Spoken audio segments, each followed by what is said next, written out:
Gaano ba katotoo na ayon sa ibang mga Bible scholars na ang reliyong Romano-Katoliko ay nasulat na sa Biblia? Gayon din kung ano ang magiging role nito sa ating panahon at sa mga huling araw?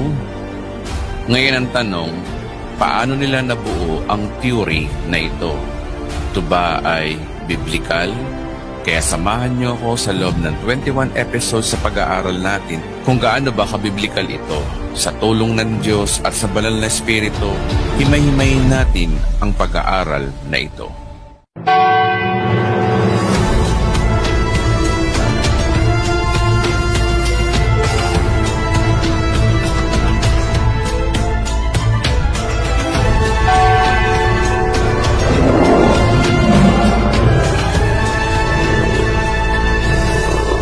Ating sasagutin, nakakatakot na paninira. Pero ibuking natin mga kapatid.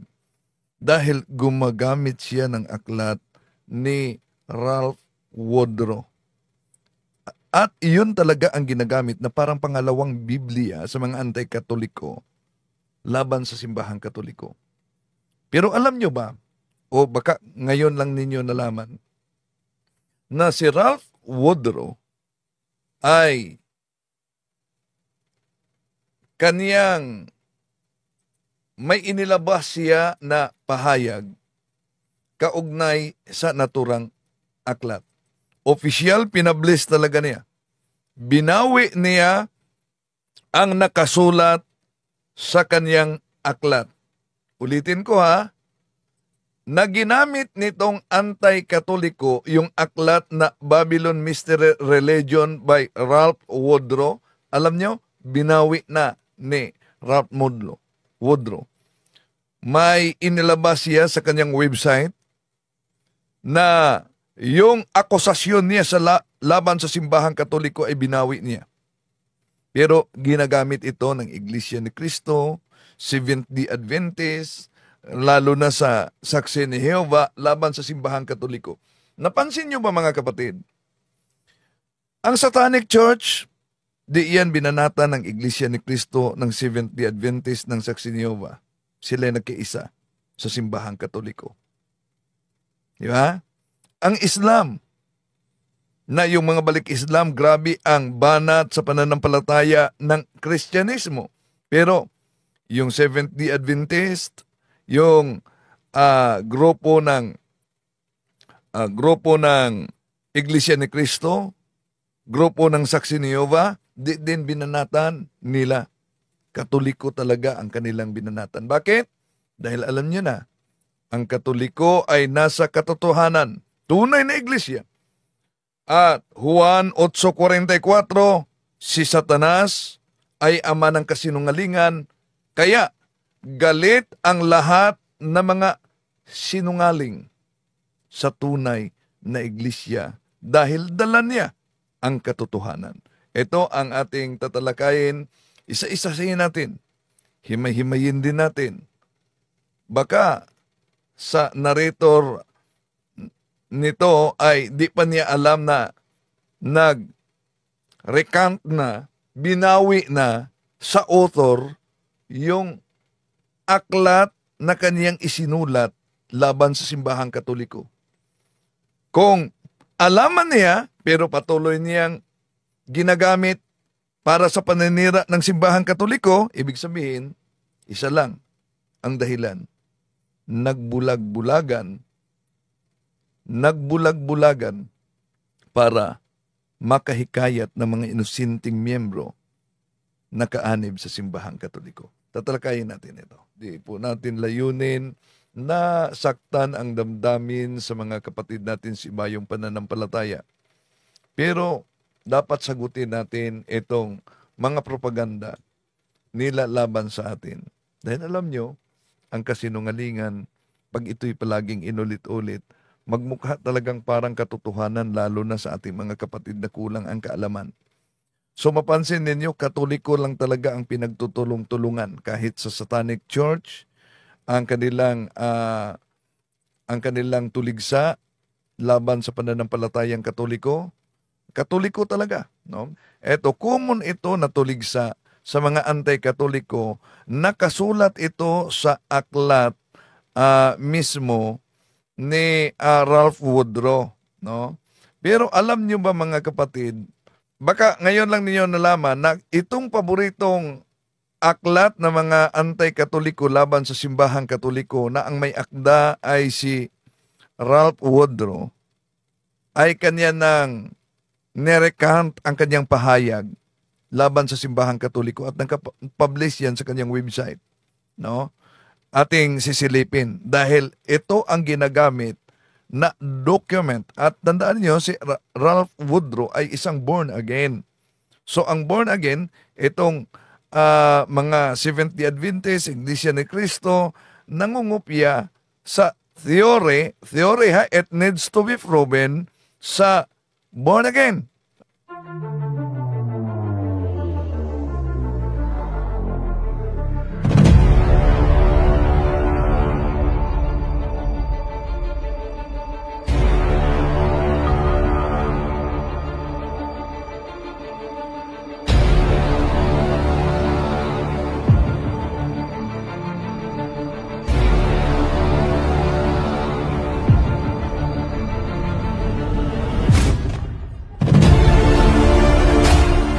Gaano ba katotoo na ayon sa ibang mga Bible scholars na dito ang kanyang introduction, gaano ba katotoo na ayon sa mga Bible scholars, mga plural. Pero pansinin ninyo na sa kanyang narration dito mga kapatid, kahit sinabi niya na sabi ng mga Bible scholars, ni isa sa sinabi niyang Bible scholars ay di niya binanggit. Bakit? Dahil alam nyo, wala naman talagang Bible scholar na nagsabi na ang simbahang katoliko ay siyang katuparan sa tinatawag na Babylonia. At iyon ang dahilan kung bakit yung binasa niyang aklat at ginawa niyang referensya na ang may akda ay si Ralph Woodrow ay binawi na. Matagal ng panahon, binawi. Nakapublish yan sa kanyang website at sisilipin natin mamaya ang website mga kapatid. Tuloy natin. ang reliyong Romano-Katoliko ay nasulat na sa Biblia. Gayon din kung ano ang ito'y kontradiksyon mga kapatid dahil kadalasan sa mga anti-Katoliko sasabihin nila na hindi sila maniniwala sa simbahang Katoliko dahil ang Katoliko di na basa, di makikita sa Biblia. Pero sabi niya, ang Iglesia Katolika ay nasusulat na sa Biblia. Una, baka alam niya na dito mga kapatid na may Protestant na tinatawag na paraphrased Bible na mabasa ang Catholic. Saan ba yan mabasa natin ang Catholic? Ito mga kapatid, silipin natin. Sa Juan Kapitulo 10, versikulo 16, ito ang mabasa natin. Pansinin ninyo, mga mahal na kapatid. And besides the Jews, I have chosen people among the Gentiles. Then I must call and gather to me. The Jews and Gentiles shall be one Catholic church.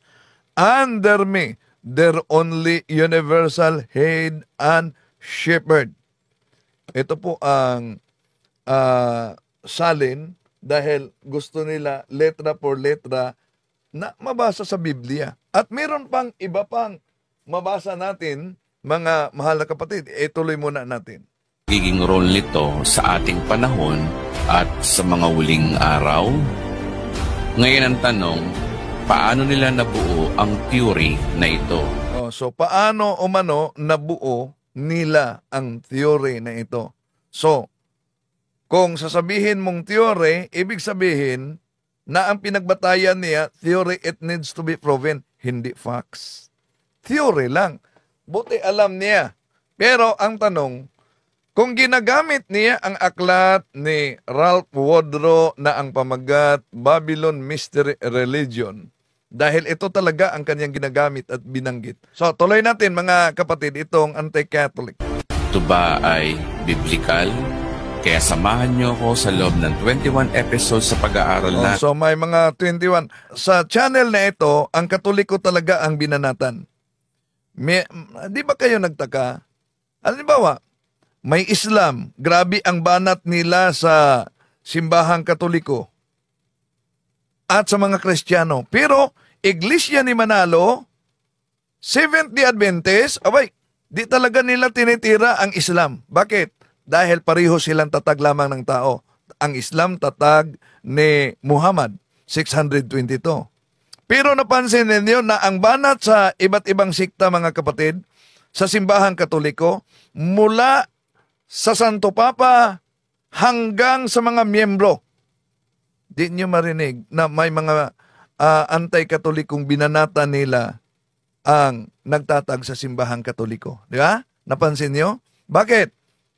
Dahil pag inaatake nila ang nagtatag sa simbahang Katoliko, mapilitan talaga sila sa pag-research sa history, laban kontra sa history. At kung tingnan nila ang history, mga kapatid, magugulat talaga sila. Bakit? Halimbawa, Gloriae Encyclopedia, Volume 5, page 106, anong sabi?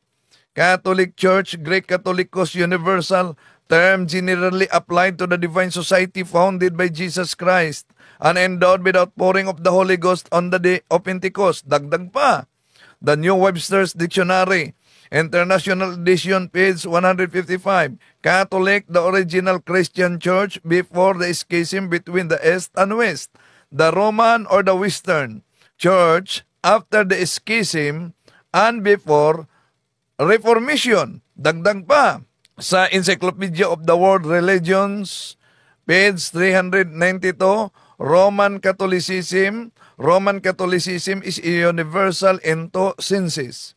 It extends around the globe, and more important, it says itself as the proper bearer of the universal Christian tradition. It is called Roman because it considers the Bishop of Rome to be the supreme leader of Christianity. For much the past, the history of Catholicism is the history of Christianity. Ito pa, dagdag pa mga kapatid sa kasaysayan. New American Dash Encyclopedia, page 267.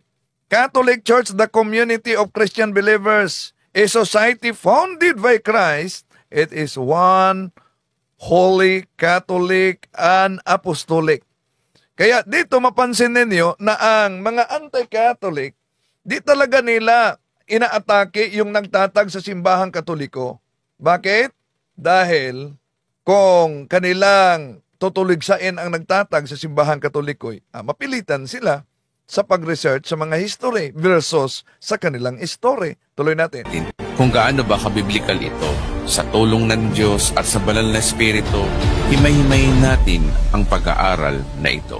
So, himay-himayin daw sa tulong ng Diyos at sa tulong ng Espiritu. Sino kaya nga na Diyos? Bakit? Dahil ang demonyo ay Diyos din sa buong sanlibutan.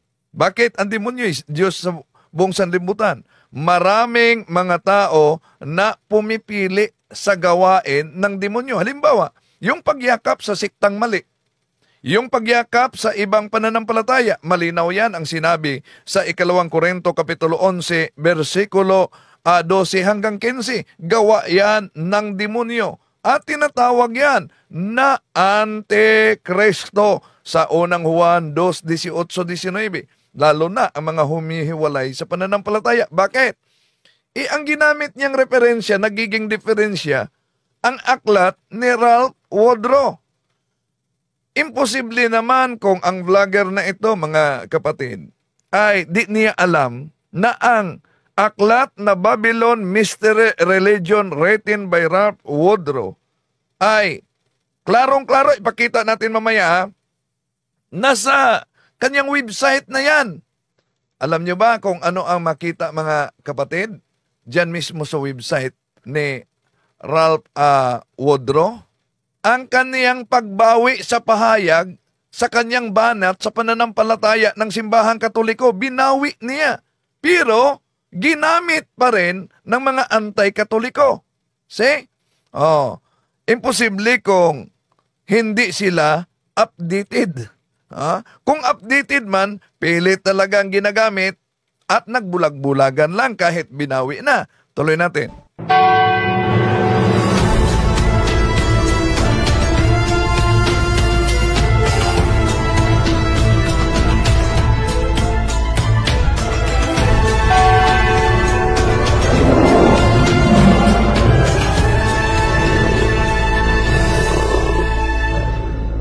Itong presentation ito mga kapatid ay nangangamoy talaga ng presentation ng Seventh-day Adventist.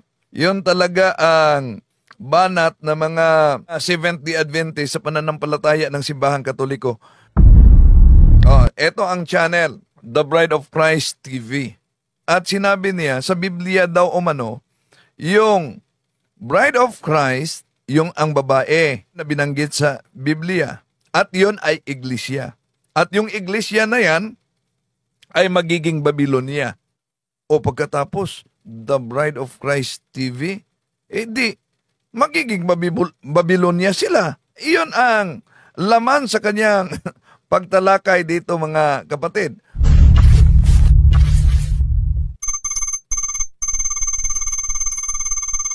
Ayan. Unang episode niya ito. Ang panimulang mga relihiyong pagano daw. Ang pinagmulan. Disclaimer lamang po. So may disclaimer siya. Ang layunin ng pag-aaral na ito ay hindi po para husgahan ang mga tao na nagsisimba sa Romano Katoliko, kundi dalhin ang Pilipinas sa kalayaan. Kalayaan mula sa mahigit 500 taong pagkaalipin natin mga Pilipino na hindi natin alam na mali pala ang relasyon natin sa Diyos. So dito pa lang sa kanyang disclaimer ay nagsusuwaga na. Kaya anong uri ng espiritu ang kaniyang binabanggit dito na tutulong sa kanya sa presentasyon? Bakit? Una, malinaw naman ang sinabi niya, hindi natin layunin na husgahan ang mga nagsisimba sa Simbahang Katoliko. Pero sinabi niya na mahigit 500 taon na ang mga Pilipino ay nadaya sa pag-anib nito. Iyon po ba? Di ba yan paghusga? Ano ba talaga, kuya? Tuloy natin mga kapatid. Dahil sa tinuturo ng simbahan na ito. Iyon. Ang nadaya dahil sa tinuturo ng simbahang ito. Una, kung nadaya man ang lahat dahil sa tinuturo ng simbahang ito, bahagi sa turo ng simbahang ito at idiniklara, because we are not Bible alone as Catholic, idiniklara ng simbahang Katoliko yung kalendaryo, Gregorian calendar, ecclesiastical calendar. Kung nadaya man dahil Bible alone kayo, at ang Katoliko ay maliban sa Biblia, merong teaching authority, magisterium, at bunga ng magisterium ay isa na yung kalendaryo. Ang tanong, bakit kayong ibang sikta nangungupya nito? Pangalawa, kung nadaya kayo, di po ba sino ba ang nagpangalan na pangalanan itong Pilipinas at magiging Pilipino? Di po ba ang pagiging Pilipinas at Pilipino ay nanggaling mismo sa Katolikong pananampalataya? Dahil yun ay hari ng Espanya na ipinangalan. Kung nadaya ang sino mang mga Pilipino, imungkahi na lang natin nitong mga ibang sikta, magpalit na kayo, huwag na kayong magpatawag na Pilipino. Di po ba? Okay, tuloy natin. Kaya kung bukas lang po sana ang ating unawa at hindi sarado ang pag-iisip, ipagpapatuloy mo ang pag-aaral sa videong ito. Kaya i-share ninyo ito sa mga kapwa Katoliko, lalo na sa mga inosente, para kung makaabot man sa kanila ang videong ito sa The Bride of Christ TV, at least may gabay sila paano sasagutin. Ayon sa dictionary.com, ang prophecy ay prediction kung ano ang magaganap ayon. So, pansinin ninyo mga kapatid, gumagamit sila ng diksyonaryo bilang batayan sa kanilang pangangaral. Ibig sabihin, Hindi sila Bible alone. Gumagamit din sila ng referensya. Pero kung gumagamit sila ng online dictionary, punta muna tayo sa aklat. Ano ang sabi sa aklat na New Webster's Dictionary? Catholic, the original Christian church, before the schism between the East and the West, or the Western church, after the schism and before Reformation. Binanggit dito before Reformation, ibig sabihin wala pang protestante. Before Reformation. So dahil gumagamit sila ng referensya, ang tanong dito, kung ang referensya ang batayan, sino ang nagtatag sa simbahang Katoliko? Balikan natin ang Collier's Encyclopedia and Knowledge, Volume 5, page 106. Catholic Church, Catholicos Universal General, term generally applied to the Divine Society founded by Jesus Christ. Malinaw, founded by Jesus Christ. Kaya bakit natin ginamit yung referensya? Gumagamit sila ng referensya online, kaugnay sa prophecy, definition ng prophecy. So therefore, hindi sila Bible alone. Ba't iniwasan nila ang ibang mga referensya kung saan nakasulat sino ang nagtatag ng simbahang Katoliko? Binanata nila ang simbahang Katoliko na ito daw ay Babylonia. Pero kung ang simbahang Katoliko ay Babylonia, kung ang simbahang Katoliko ay hindi totoo, dapat ilatag niya o nila, kahit sa mga ministro, mga pastor, mga kapatid, na ang simbahang ito ay tatag lamang ng tao. Kung tatag lang ito ng tao, sino? Yon ang mahirap nilang ituro. Sino ang tao na nagtatag sa simbahang Katoliko kung hindi ang ating Panginoon Jesucristo? Ang Biblia ay punong-puno ng propesiya na mangyayari pa sa hinaharap. At isa nga sa mga libro ng Biblia ay ang Book of Revelation, kung saan dito na isulat ang mangyayari sa hinaharap. Sa dami ng propesiya na nakasulat sa Book of Revelation, may isang propesiya tungkol sa tinatawag na babaeng Babylonia. Kung babasahin natin ang Pahayag chapter 17 verse 3, Noon ay nasa ilalim ako ng kapangyarihan ng Espiritu at hinatid ako ng anghel sa dakong ilang. Nakita ko roon na isang babaeng nakasakay sa isang pulang ngalimaw. Ang ngalimaw ay may 7 ulo at 10 sungay. Nakasulat sa buong katawan nito ang lahat ng paglapastangan sa Diyos. Ang damit ng babae ay kulay ube at pula. Ang kanyang mga alahas ay ginto, mahalagang bato at perlas. Hawak niya ang isang gintong kopa na puno ng kanyang kasumpa-sumpang mga gawa at kahiyahiyang kahalayan. Nakasulat sa kanyang noo ang isang pangalang may lihim na kahulugan. Ang tanyag na Babylonia, ang ina ng mga nangangalunya at lahat ng kahalayan sa lupa. At nakita ko ang babaeng ito'y lasing sa dugo ng mga hinirang at ng mga martir, ang mga pinatay dahil kay Jesus. Nang gilalas ako nang makita ko siya. Kapag po ang Biblia mula sa Old Testament ay Ayan, ang interpretasyon nila kaugnay dito, mga kapatid, na Babylonia, yun daw babaeng pukpok sa Revelation chapter 17 verse 3, ay tumutukoy daw sa Roman Catholic Church. Isa sa mga pangalawang Bible nila, yung aklat talaga na ginagamit at ang may akda ay si Ralph Wodrow. At ito din ang kinukot sa narrator. No? Ang pamagat, Babylon Mystery Religion. Pero, iwan ko kung alam ba nila na mismo ang may akda sa naturang aklat. Bestseller talaga ito noon. Pero, siya ay nag-retract.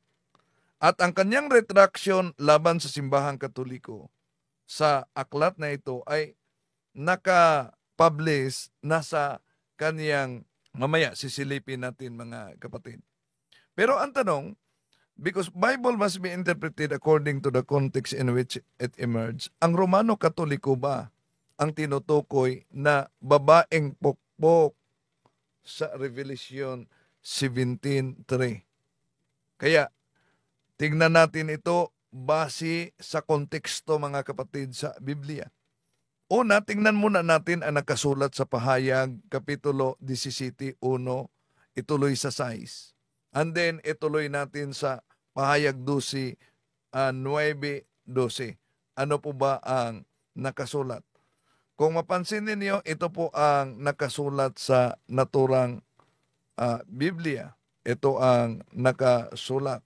Sa 9, kailangan dito ang pag-unawa at karunungan.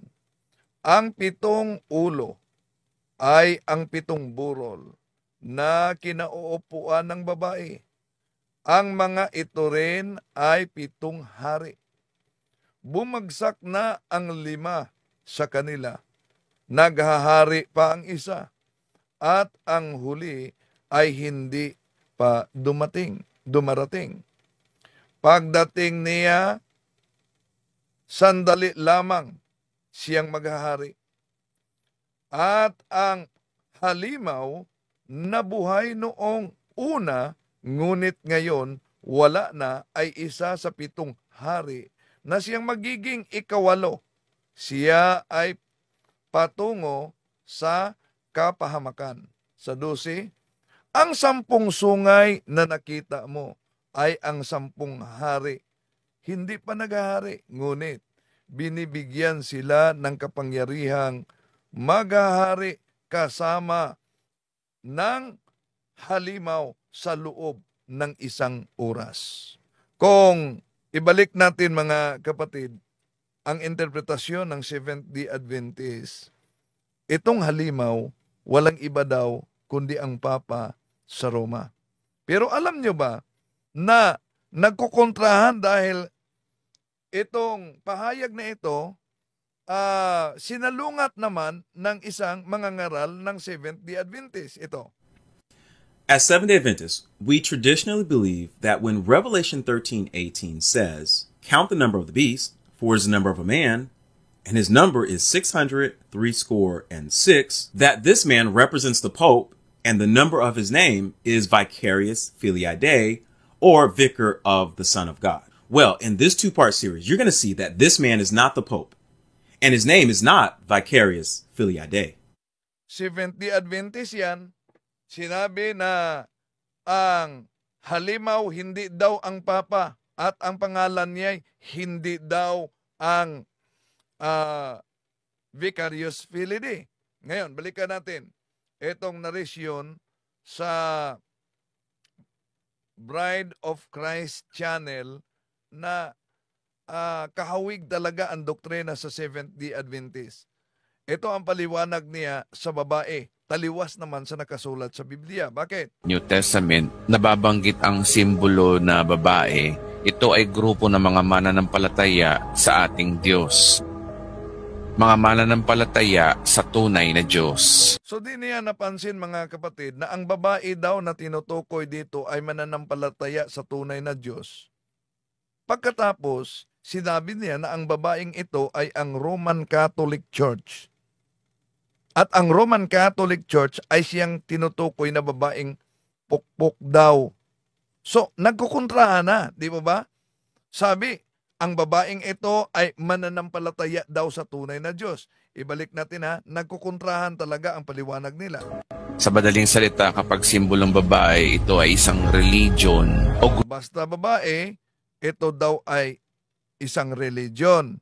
Religion daw ang babae at ito ay sumasampalataya sa tunay na Diyos. grupo ng mga mananampalataya sa Diyos. Ngayon, maaaring itanong mo sa akin, kaibigan, saan sa Bible na kapag simbolong babae, ito ay metaphor ng grupo ng mga mananampalataya sa Diyos? Well, So, ganito sila mag-interpret. Kuha ng talata sa Bible, then pinagtagpi-tagpi batay sa kanilang interpretasyon. Pero out of context. Bakit? Dahil ang babae na tinatalakay at binabanggit ni San Juan sa Revelation chapter 17 verse 3 ay malinaw. Tinutukoy niya kung anong oring babae at ano yung babae na yan sa Revelation chapter 17 verse 18. imposible naman kung inosente sila nito. Ito mga ilang halimbawa ng talata sa Biblia na ang metaphor na babae ay sumisimbolo sa mga mananampalataya sa Diyos. Una, sa lumang tipan, ang bansang Israel. Alam naman natin na sila ay mga mananampalataya sa tunay na Diyos. At ayon sa Biblia, ang tingin ng Diyos sa kanila ay isang babaeng iniibig. Ang Biblia ay maliwanag dito. Kung babasahin natin ang Hosea chapter 2 verse 19 to 20, ikaw ay aking magiging asawa magpakailanman, Israel. Magbubuklod tayo sa katuwiran at katarungan, sa wagas na pag-ibig at pagmamalasakit sa isa't isa. Ikaw ay magiging tapat kong asawa at kikilalanin mo ako nga si Yahweh. Imagine mga kapatid, tingnan ninyo ang ganitong modus ng anti-Catholic. Kukuha ng talata sa Revelation, kaugnay sa babae, pinagtagpi-tagpi sa Hosea chapter 2 verses 19 20 para iugnay na ang babaeng tinutukoy sa Revelation chapter 17 verse 3 ay religion. Pero i-expose natin ang kasinungalingan na kanilang ikinakalat. Verse na yan nagpapatunay na ang tingin pala ng Diyos sa mga mananampalataya or specifically sa bansang Israel ay isang asawang babae. Meaning, ganyan ang tingin ng Diyos sa bansang Israel na parang babaeng asawang sinusuyo. Kaya simbolong babae ang tingin ng Diyos sa mga mananampalataya. Yan po ay halimbawa sa Old Testament. Pangalawa, sa New Testament, ito ay ang iglesia. Ayon sa sinasabi ni Apostol Pablo, ang mga mananampalataya kay Kristo ay inahalin tulad din sa asawa o babaeng ikakasal. Kung babasahin natin sa mga taga-Efeso chapter 5 verse 22 to 25, mga babae, pasakop kayo sa sarili ninyong asawa tulad ng pagpapasakop ninyo sa Panginoon, sapagkat ang lalaki ay ang ulo ng kanyang asawa, tulad ni Kristo na siyang ulo ng iglesia, na kanyang katawan at siyang tagapagligtas nito. Kung paano nasasakop ni Kristo ang iglesia, gayon din naman ang mga babae ay dapat pasakop ng lubusan sa kanilang asawa. Mga lalaki, mahalin ninyo ang inyong asawa na gaya ng pagmamahal ni Kristo sa iglesia. Inihandog niya ang kanyang buhay para sa iglesia. Sa verse na yan, hinahalin tulad ni Apostol Pablo na yung mga mananampalataya ay hinahalin tulad sa mag-asawa. Bagamat ang context ng verse na ito ay payo sa mag-asawa, pero ang hugot ni Apostol Pablo dito ay na si Kristo ay lalaki at ang kanyang church ay hinahalin tulad sa asawang babae. Kaya yung mga mananampalataya kay Kristo ay binansagan sa Biblia ng Bride of Christ. Sinabi din sa Revelation chapter 19 verse 7, "Let us rejoice and be glad and give Him glory, for the wedding of the Lamb has come, and His bride has made herself ready." Sa verse na yan, ang kordero ay symbolic na si Kristo at ang church ay yung babaeng asawa o yung bride. Pagpapatunay na ang church o yung mga mananampalataya kay Kristo ay nahalin tulad sa asawang babae ni Kristo. At nabanggit diyan yung lamb. Sino yung lamb? Ayon sa John chapter 1 verse 29 na si Kristo ay ang kordero ng Diyos, kaya ang lamb diyan ay si Kristo. Ngayon, nabanggit diyan na si Kristo ay may bride. Sino yung bride? Ang sagot ay sa mga sumusunod na verse. Verse 8, "Fine linen and bright and clean was given her to wear. Fine linen stands for the righteous acts of the saints." So yung bride daw dito ay yung saints, yung mga mananampalataya kay Kristo. Kaya dyan nakuha ang metaphor na ang church ay ang the bride of Christ. Ngayon, kung ang tingin ng Diyos ay babae sa mga believers sa Israel sa lumang tipan, at babae din ang tingin ng Diyos sa mga Kristiyano sa bagong tipan, ang tanong, anong klaseng mananampalataya ang babaeng binabanggit naman dito sa Book of Revelation? Wala tayong tutol mga kapatid, o lilinawin natin sa mga talatang ginamit niya na ang iglesia ay ang mystical body of Christ, ang iglesia ay babae. Pero total tayo sa interpretasyon na ang tinutukoy na babae sa Revelation chapter 17 verse 3 ay iglesia. Bakit? Dahil malinaw na inihayag ni San Juan kung anong oring babae at iglesia ba ang tinutukoy na babae sa Pahayag Kapitulo 17:3. May karugtong yan. Huwag kasing chap-chapin. Ituloy lang sa verse 18 kung ano, iglesia ba. Ito ang mabasa natin mga kapatid. Ang babaeng nakita mo, ang tanyag na lungsod na may kapangyarihan sa mga hari sa lupa. Ano daw ang babae na nakita? Iglesia ba? Hindi. May karugtong. Ang babaeng nakita mo ay ang tanyag na lungsod na may kapangyarihan sa mga hari sa lupa. So, dito pa lang, ala na, sapul na ang mga anti-Catholic sa mali nilang interpretasyon. Ang babae ay sumisimbolo sa isang bansa, yung tinatawag na inang bayan o motherland, na kung saan ang babae ang ginagamit na gender, mga kapatid. So, ang babae daw na nakasuot sa kulay purple at may mga gold na precious stones, ang color na purple ay simbolo yan ng royalty.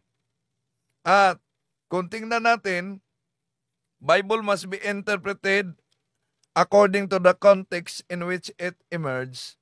Yun ay tumutukoy noon sa pagan Roman Empire. Dahil ang 7 heads and 10 horns na binanggit sa Revelation, in the ancient Rome, meron silang 7 capital hells. Yun ang Aventine, Selines, yung Capitolines, yung Esquilines, yung Patalines, at yung Quirinal, no? At ang Viminal na bundok. Yun ang nakabuo sa Roma noon. Kaya nga, kung tingnan natin ang kasaysayan sa ancient and medieval history, ito po ang ating mabasa. Rome under kings, the city, the 7 hells. So, yun ay kaugnay sa before the conversion of the Roman Empire. Tandaan natin, kaya nga sinabi ko, Bible must be interpreted according to the context in which it emerged. Dahil, bakit sinabing nalasing sa dugo ang babaeng ito? Dahil, ang official na religion noon sa Roman Empire was paganism, and then Christianity was subject to persecution. Asan yan mabasa? Collier's Encyclopedia, Volume 5, page 26. Ito ang mabasa natin mga kapatid. Paganism was the official state religion. Christianity was suspect. And Christians were subjected to persecutions. Ang tanong, dahil nabasa dito, Christians were subjected to persecution. Sino ba itong Kristiyano na ito? Dahil daming mga mag-aangkin, kami po ang tinutukoy na Kristiyano dyan. Sisilipin natin ang history para hindi tayo nakabatay ayon sa history kung sino ba talaga ang tinutukoy na Kristiyano sa history. Ito po ang mabasa natin sa Europe Before Modern Times by O'Brien. The principal reason why the Roman state tried to crush the church was a political one. The Roman government oppressed the people and ruled by force. Such a government cannot permit an organization like the Catholic Church to exist. The Christians would not adore the supreme in all things, would not accept. The government cannot permit an organization like the Catholic Church, malinaw to exist. The Christians would not adore the state as supreme in all things, would not accept the emperor as God. So, ang kasaysayan nagpatunay na ang mga Kristiyanong inuusig sa pagan Roman Empire, walang iba kundi ang simbahang Katoliko. Inaangkin ng mga anti-Katoliko sila daw At kinuha nila na interpretasyon yung nangyaring Inquisition. Kaya sila daw ang tinutukoy diyan. Maling-mali mga kapatid, dahil ang Kristiyanong tinutukoy, malinaw sa history, ay ang Catholic Church.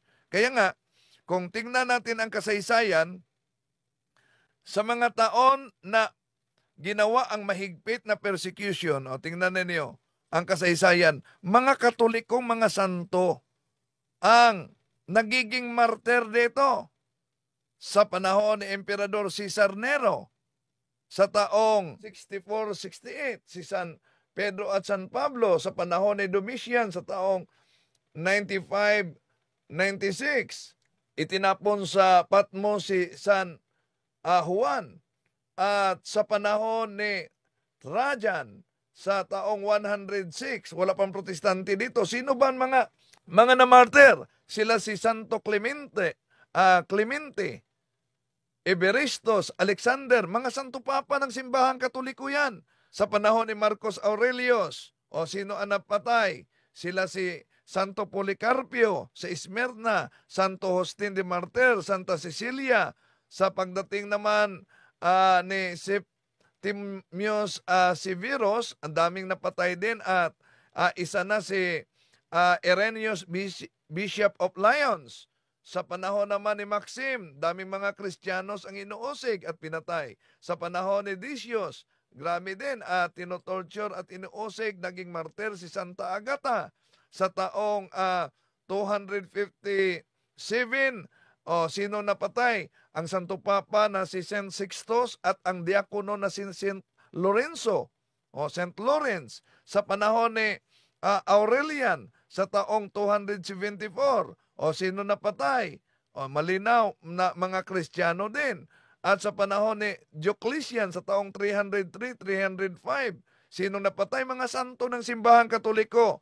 Sila si Sebastian, Agnes, Lucy, Vincent, at marami pa. Ngayon, inaangkin ito ng mga anti-Catholic na tumutukoy daw sa kanila.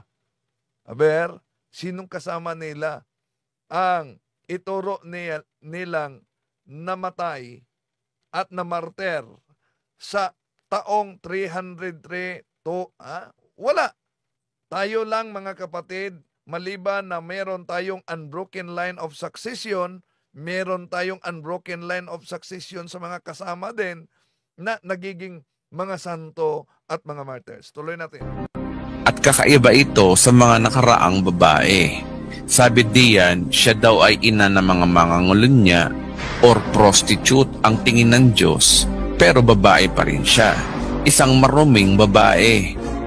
Kung babaeng ito ay sumisimbolo sa mananampalataya, natural na ito ay mananampalataya din kay Kristo.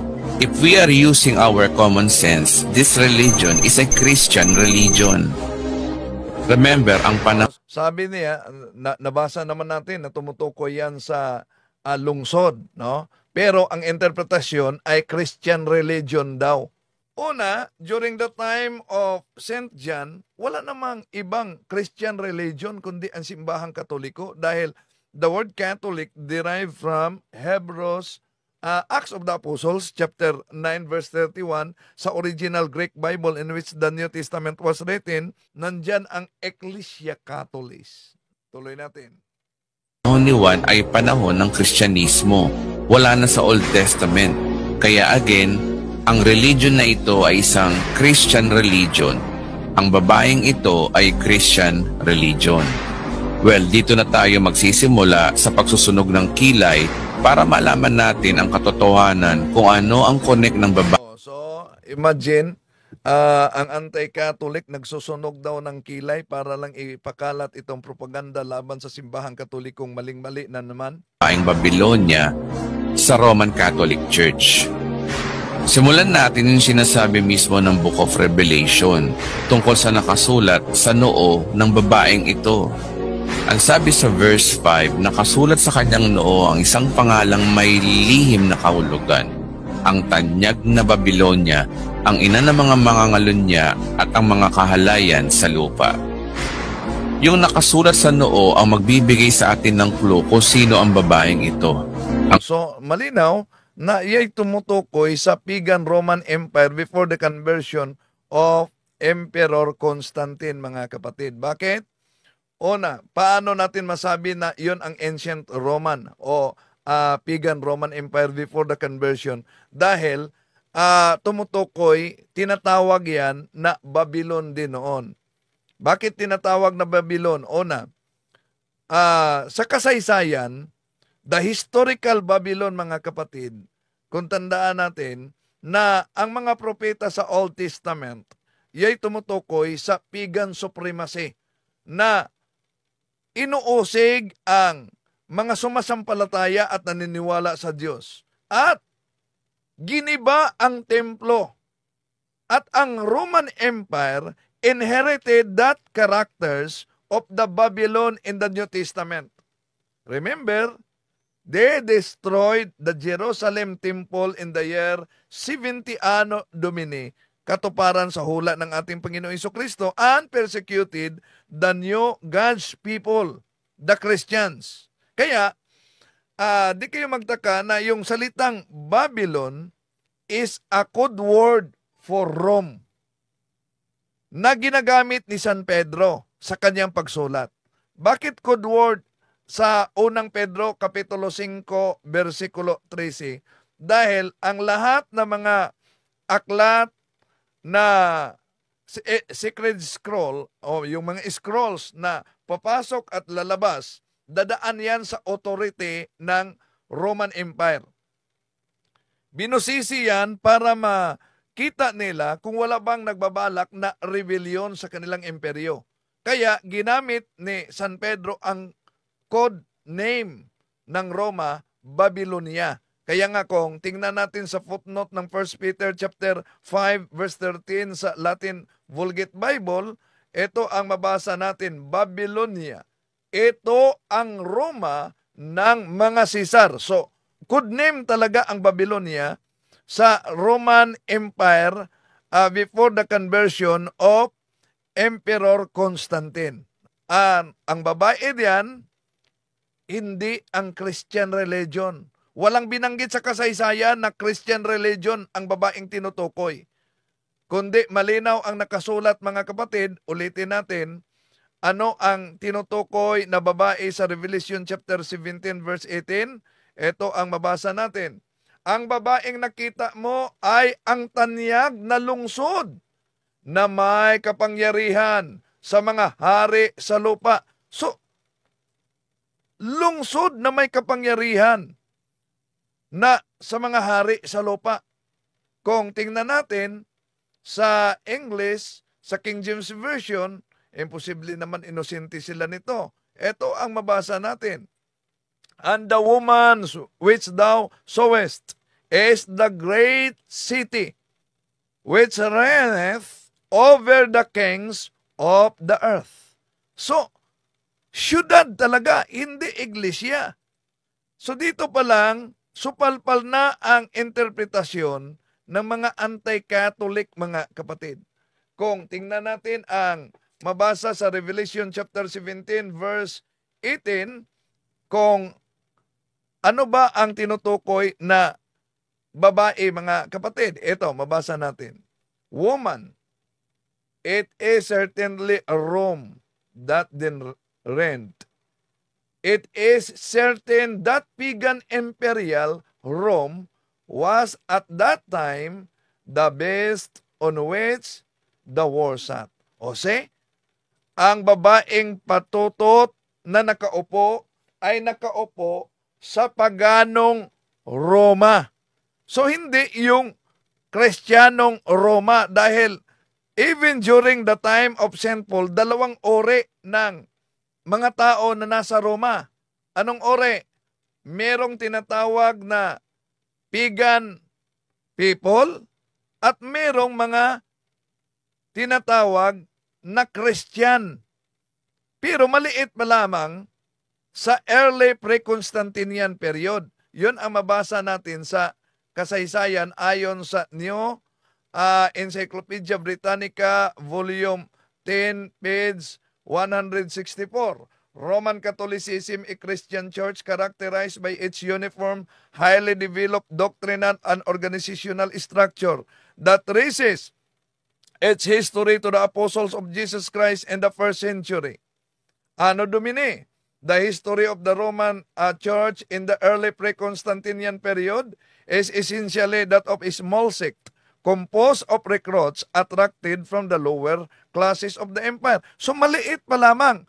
So may mga Kristiyano at may mga pagano. Mas malaki ang mga pagano noon dahil ang state official religion nila noon ay ang Roman Empire. Paganism was their state official religion, and then Christianity was suspected and subjected to persecution, mga kapatid, no? Tuloy natin. So, sablay ang interpretasyon nila na tumutukoy yan sa iglesia. Sabi diyan ang tanyag na Babylonia. Noong sinulat ni Apostol Juan ang Book of Revelation, ang Babylonia bilang syudad ay wasak na at isang ruins na lang ito ayon sa sinasabi ng mga propeta sa Lumang Tipan. At sa panahon natin ngayon, wala na pong Babylonia, ngayon 21st century. Kaya imposibleng literal na Babylonia ang binabanggit ni Apostol Juan, kundi isang metaphor or figure of speech lamang. Na ang Babylonia ang binabanggit dito ay makikita sa impluwensya nito sa ating kapanahunan. Kaya ang tinutukoy ni Apostol Juan dito ay hindi yung literal na Babylonia, kundi yung sistema o yung impluwensya nito sa pamamagitan ng political religion na mag-e-exist pa sa hinaharap. So ang big ay political religion daw umano na mag-i-exist sa hinaharap. Yon ang kanilang interpretasyon. Pero ulitin natin, Bible must be interpreted according to the context in which it emerged. Now, ngayon, sa panahon ba na naisulat ang pahayag ni San Juan, wala bang Roman Empire na pagano noon na grabe ang pag-uusig at pagpatay sa mga Kristiyano? Meron na. Meron na. Yun ang Roman Empire. Ngunit ang dugo ng mga martyrs ay nagiging binhi sa ating pananampalataya. Ang problema, ang interpretasyon dito ng mga Seventh-day Adventists at lalo na sa nag-narrate nito ay ang Babylonia, tinutukoy niya na yun ang Roman Catholic Church.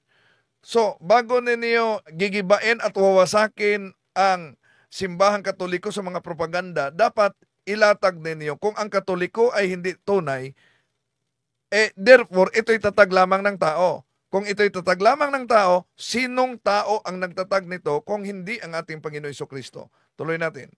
idea, isang political at religious na konektado sa Babylonia noong ancient times ang binabanggit dito. Ngayon ang tanong, anong Babylonia ang binabanggit ni Apostol Juan na may malaking impluwensya sa panahon natin ngayon? Meron akong librong binabasa noong araw na pinamagatang Babylon Mystery Religion, Ancient. Ito ang sinabi ko sa inyo mga kapatid na aklat na Babylon Ancient Religion by Ralph Woodrow. Bakit? Ito kasi na aklat, alam nyo mga kapatid, ay matagal na itong ginagamit ng mga anti-Catholic. Para bang pangalawang Bible nila ito. Pero alam nyo ba na kung sisilipin natin ang kasaysayan, nasa online yan, Babylon Mystery. Pakita ko sa inyo, Babylon Mystery. Pansinin ninyo. Sinabi dito, ito si Ralph Woodrow, Evangelistic Association. Ito'y aklat niya. Tinitira talaga ang simbahang Katoliko dito. At sabi dito, now out of print, and the second book is available entitled Babylon Connection. May correction na siya, mga kapatid. Sinabi dito sa kanilang, kung tingnan ninyo, na nag-recount na dito, ito, in which Woodrow recounts and refutes his views previously presented in the Babylon mystery religion on online statement from the author can be found at the website. Ngayon, tingnan natin ang website. Ito ang website, mga kapatid. Imposible naman kung ang narrator na ito di nag-research. Bakit? Kung tingnan ninyo, palakihin natin ang nakasulat. Dito, mabasa niyo yung ginamit niya na aklat na Babylon Mystery Religion. Malinaw talaga, mga kapatid, na kinorek niya yung atake noon. At inaakusahan pa siya na naging bayaran sa simbahang Katoliko ng inuurong niya ang pahayag. Ito ang message from Ralph Woodrow regarding the book Babylon Mystery Religion. So, dito, makita ninyo, ito ang mga pahayag niya na talagang kinorek niya na nagkamali siya sa presentasyon niya na ang simbahang Katoliko ay Babylonia.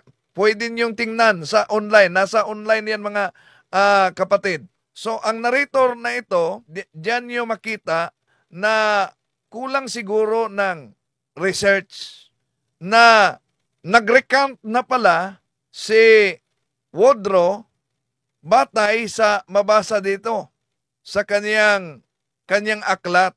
Imposible di niya yan. Tingnan niyo, mga kapatid. Pero, kahit na nag-withdraw na siya sa pahayag, ito, ginagamit pa ng mga anti-katoliko na propaganda kahit Iglesia ni Cristo at Seventh-day Adventist ang naturang aklat. Ang author, nag-recount na sa pahayag, pero yung mga anti-katoliko, iwan ko kung di ba nila alam ang katotohanan o nagbulag-bulagan lang ba sila para magpatuloy ang kanilang pagtuligsa sa pananampalataya ng simbahang Katoliko. So tuloy natin, mga kapatid. And modern, ang sumulat dito ay si Ralph Woodrow. Pinapakita dito na ang pagan religion ay nagsimula lahat sa Babylonia.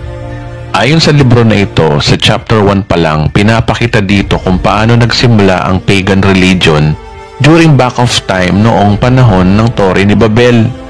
So, at tinutukoy ang simbahang Katoliko. However, basahin natin yung pag-recount niya sa naturang aklat. Ito, pero patuloy pang ginagamit sa mga anti-Catholic. Imagine, imposible naman na kulang sila ng research. Ito, For a number of years, my book, Babylon Mystery Religion, was very popular, enjoyed a wide circulation. Ayan talaga.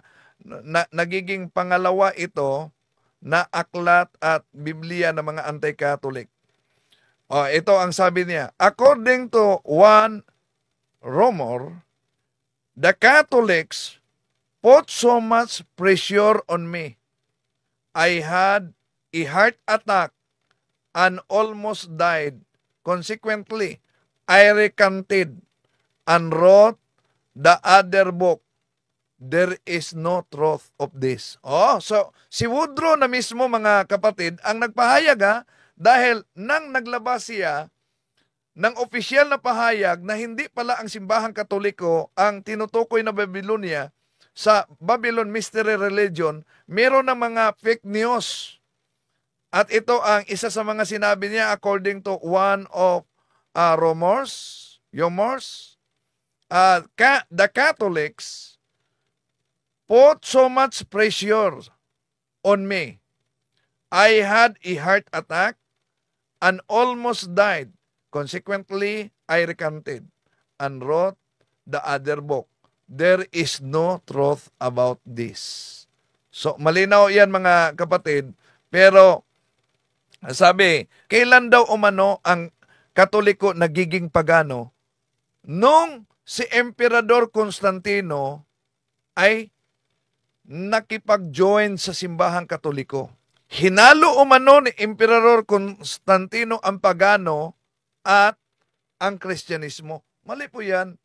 Yan ang hirap mga kapatid kung ang paniniwalaan natin ay hindi yung history. Maniniwala lang tayo sa tinatawag na history. Bakit? May mga nagsabi din, lalo na sa Seventh-day Adventist, na ang founder daw ng simbahang Katoliko ay si Constantino. Imagine si Constantino, na-convert siya sa simbahang Katoliko. Meron bang na-convert pagkatapos siya ang nagiging tagapagtatag? Sa The World's History by Lonnie Goldman, page 159, ito ang mabasa natin.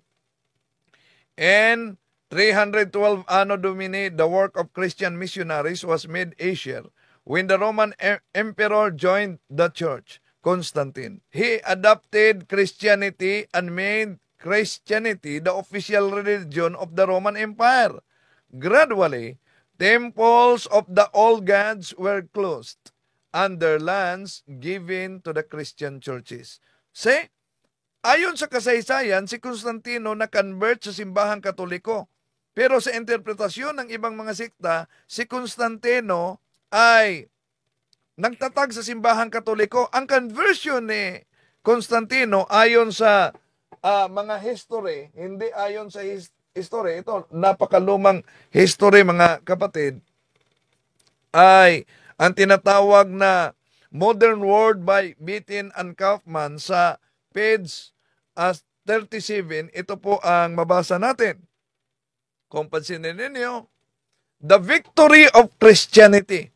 Constantine the Great, the successor of Diocletian, was the instrument employed by the divine providence at last to give peace to the church. See, ano daw ang nangyari sa conversion ni Emperor Constantine? Tinatawag yang victory of Christianity. Ang good news na ang Katoliko ay na-convert niya ang mga pagano. Hindi ang Katoliko'y naging pagano. Baliktad. Mahilig talaga sila magpakalat ng fake news. Balikan natin ang nakasulat. Dapat history ang batayan, hindi yung history. Sa page 38 sa Naturang Aklat, mga kapatid, ito ang ating mabasa. In the year 313, Constantine published his famous Edict of Milan. By it, he granted full religious liberty, made eligible for the state offices, and restored all the confiscated church properties. The church obtained the power to hold property in its own name. The great privileges entitled the bishop and priest to carry out their sacred duties more efficiently. For the time being, paganism was not prohibited, but it ceased to be the only religion recognized by the public. Yun ang mabasa sa kasaysayan, pero ang resulta sa mga interpretasyon ng ilang mga anti-Catholic mga kapatid, si Constantino, hinalo niya ang paganismo at ang Kristyanismo. Mali, napakalinaw, na gradually the temples of the old gods were closed and their lands were given to the Christian churches. Ibig sabihin, ang conversion ni Constantine, yun po mga mahal na kapatid, ang victory ng simbahan laban sa paganong imperyo na noon ay umuusig, pinapatay, ngunit ang dugo ng mga martyrs nagiging binhi sa pananampalataya.